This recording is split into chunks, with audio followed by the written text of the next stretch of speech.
Okay, back to where we left off a few weeks ago. The next din over here, the interesting halacha is like this. We know on Shabbos, if there's no Eruv, you're not allowed to carry. Okay? Now carrying you have, what? So biblical carrying is from a private domain to a public domain, or from a public domain to a private domain. Those are biblical domains on Shabbos that you can't carry from one to the next. Now what is the definition? This is not, we're elaborating on it now because we're not learning, we're learning which garments you're allowed to wear outside on Shabbos. Okay?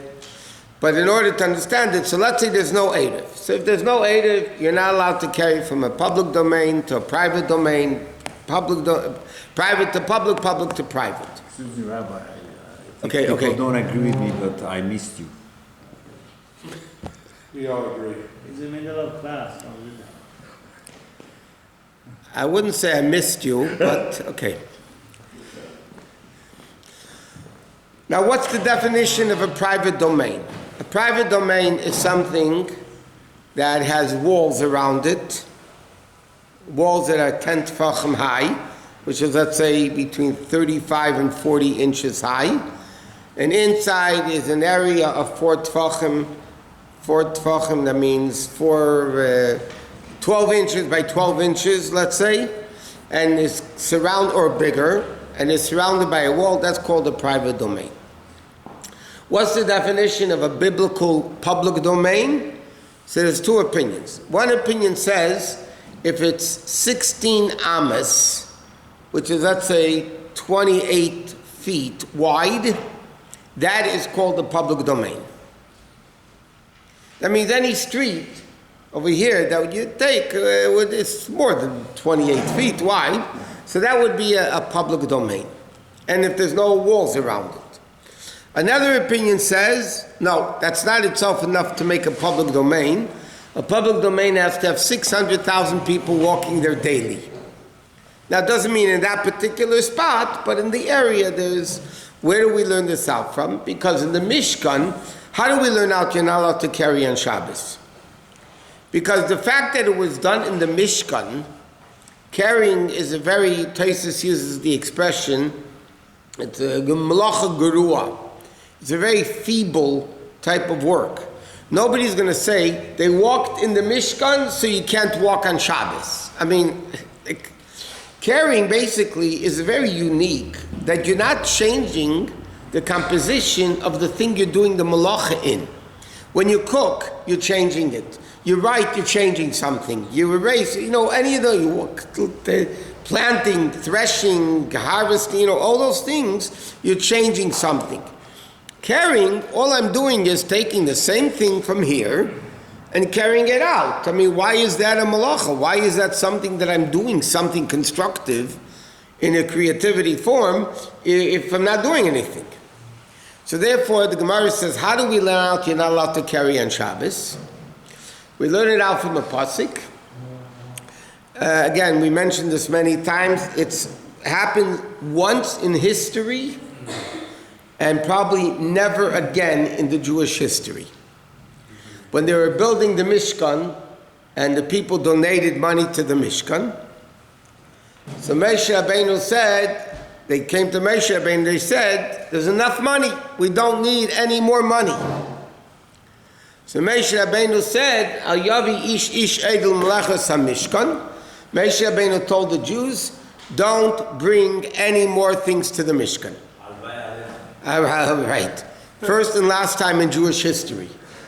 Okay? Now, so Moshe Rabbeinu basically, and the Gemara learns out that day, the day Moshe Rabbeinu said it to the Jews was Shabbos. So on Shabbos, Moshe Rabbeinu said to the Jews, don't bring anything from your house to the Mishkan. Their houses were a private domain. The Mishkan was a wide area where all the Jews congregated. So you had 16 amas wide, 16 cubits wide, plus 600,000 people. And Moshe Rabbeinu tells the Jews, don't carry anything from your house to the Mishkan. So from there, the Gemara learns out that on Shabbos you're not allowed to carry from a private domain to a public domain. How do I know you can't carry reverse from a public domain to a private domain? So the Gemara says it's a logic. What's the difference this way or this way? What's the difference if you put the car in reverse or you put it in drive? It's the same thing. So there's no difference between carrying from private to public or public to private. So therefore you're not allowed to carry on Shabbos. That's what we learn it out from. So many opinions say that because we learn it out from the Mishkan, in the Mishkan there were 600,000 people daily gathering. So therefore it also has to be the definition of a public domain is 600,000 people. And really in Shulchan Aruch it says that's the accepted opinion basically, that you don't have a biblical Rishus HaRabim today. Unless if you have a large city with millions of people like LA, New York, big cities, where then it's very probable that you do have a biblical Rishus HaRabim. But in halacha and Shulchan Aruch, where they lived, there weren't those big cities with 600,000 people in one place. Even though they say the city of Warsaw, before the war was millions of people, they had areas where there were 600,000 people. Okay? And that's the whole, by the way, not again, this area of controversy. Can you make it in a big city where there's 600,000 people, or it's only in a little city where there's no 600,000 people? That's part of the whole area of controversy. So anyway, so the Chazal say, you're not allowed to carry on Shabbos. Okay, I mean, it's biblical. You're not allowed to carry on Shabbos. But again, carrying is not derived from the fact that it was done in the Mishkan. Because it's really nothing. You're not doing anything. So therefore, there's needed a special pasuk to say, don't carry. Okay? But bottom line is, you can't carry. So because the Torah says you're not allowed to carry, by the way, just to explain in a second, what's the concept of an Eruv in a city? By creating halachic walls around a particular area, okay? By creating halachic walls around a particular area, so now you're making that public domain into a private domain. So therefore you're not carrying from public to private, private to public, the whole thing is private. What could be halachic walls? There's a lot of definitions of halachic walls. Number one, if you have, let's say, an open field. So give me an example, you go on a Shabbaton, okay, to a hotel. Now there's an open area around, right, that's not fenced. If it's fenced in, it's part of the hotel, okay? Then you have to do other things to be able to carry. But what happens if it's an open area? Or they do in the camps, in the frum camps, in the Catskills or wherever they are, in the West Coast. It's an open place. So how do you create an environment that the kids can carry on Shabbos in the camp? So logically, if you put a stick in the ground, straight, okay, and you put another stick in the ground, and you knock in a little nail or tack on top of the piece of 2x4, let's say, okay, let's get practical. So you put in, okay, this is the stick, okay, you knock in a nail, okay, and now the nail is protruding on top of the board. You tie a string around this, it has to be on top of the board. Then you connect it to the next board, which connects to the next board, and this next. So you have the whole area surrounded by these sticks and a string. So that halachically creates a wall, halachic wall, that enables a person to carry. If that allowed in a big city where there's 600, that's one of the debatable issues. But halachically, if you have, now, there's a lot of issues in these details. How far can the poles be away from each other? Can they be 100 feet away from each other? And you just tie a straw with the fishing wire, because it's very strong, it doesn't rip. Yeah?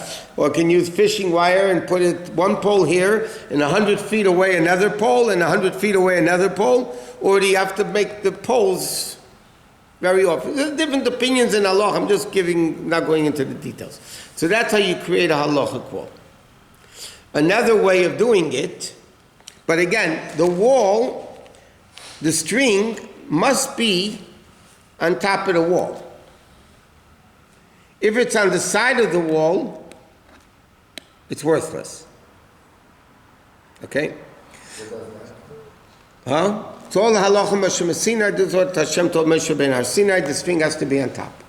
So in the big cities, a lot of times what they use is the telephone poles. Because you got wires going from one telephone pole to the next. The problem is, as everybody knows, the telephone poles are on the side of the stick, not on top of the stick. Huh? Lower than the top. Or whatever. It's not on top of the stick. So it's not a valid rope going across. Or wire, whatever. So what they do is, this is the telephone pole. I see the guys in Zoom. The telephone pole like this, let's say, okay? What they'll do is, that's why I have two pens. They will stick a pole 10 tefachim high directly underneath this wire. And if you remember, we learned by Sukkah, once you have a wall of 10 tefachim, halachically the wall keeps going up to the sky. So if this wire is on the side of the pole, okay, granted it's not on top of this pole, so it's no good.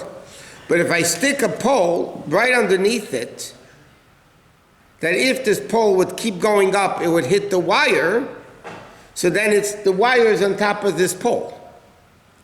So that's how they make, and then they have the freeway overpasses, whatever, they have the freeway with the poles at the bottom. I mean, there's a very ingenious way, the way they create aid in the city. So what? If the idea of an Eruv is that it makes everything basically Private. Would the reverse be true if you lived in a communist country where there is no private and everything's public? Does that mean also you... No, we're not talking about what you own. We're talking about the domain. The domain. That's not technical. Thank you. In this week's Rashi, it says, where did they get the boards for the Mishkan? Mentioned by the class Monday night. So Yaakov Avinu, before he went down to Egypt, foresaw the Jews are going to have to build a Mishkan. So he brought down cedar trees, Atzi Shittim, and he planted it up in Egypt. And he told you Jews, by the way, when you go out, take the wood with you because you're going to have to build a Mishkan. So this is what you did. You planted it somewhere, and now you brought it here to explain the concept of a stick. Okay. What? Then Moshe told them not to bring any more stuff. The Mishkan wasn't built yet, so there was not the issue of carrying on. First of all, it was partially built. Partially was built, but that was still a gathering place for all the Jews. It's still the way Moshe Rabbeinu spoke to the Jews. The place of the Mishkan was the public domain of the Jews. And then they had the tents, in the four directions all around where the Mishkan stood. But the Mishkan was a public domain even before they built the Mishkan. Now the Mishkan itself, because it had walls around it, was a private domain. But around the Mishkan, that was a public domain. And they had a lot of people going. Okay, so therefore... coming back to what we're supposed to start, because you can't carry anything, so the Chum said like this, something which is clothing, you're allowed to wear on Shabbos. I'm transporting my coat from here to there. Why isn't that called carrying a coat? Okay, because you can't carry things in your pocket, that's called carrying. Why, if I wear a coat, why isn't that called carrying a coat? So the answer is because it's accepted as a garment. Again, next few days we'll go through this. It's very interesting laws. Because it's accepted as a garment, so then you're not carrying the garment, you're wearing a garment. And Chazal say that if it fits the definition of a garment, then it's not carrying on Shabbos, it's wearing. But if it doesn't fit the category of a garment, even though you're doing it, you're wearing it, But if it's not classified as a garment, it's still carrying. To give you a simple example of this, what they give, the definition of garment is not something to protect another garment. The definition of garment would give you warmth. Okay? So let's say a woman wears an apron. She's wearing the apron, and she wants to walk out to her neighbor across the street with no Eruv, right? She wants to walk out with an apron. That she wouldn't be allowed to do. Why? Because an apron is not a garment. The purpose of an apron is to protect the garment, not to protect the person. It's not to get your dress dirty or whatever. Huh? Not an apron. An apron is defined. Why does a woman wear an apron? Not to add warmth. Yeah, but there are aprons in the Torah. Rank? Okay, so to be continued.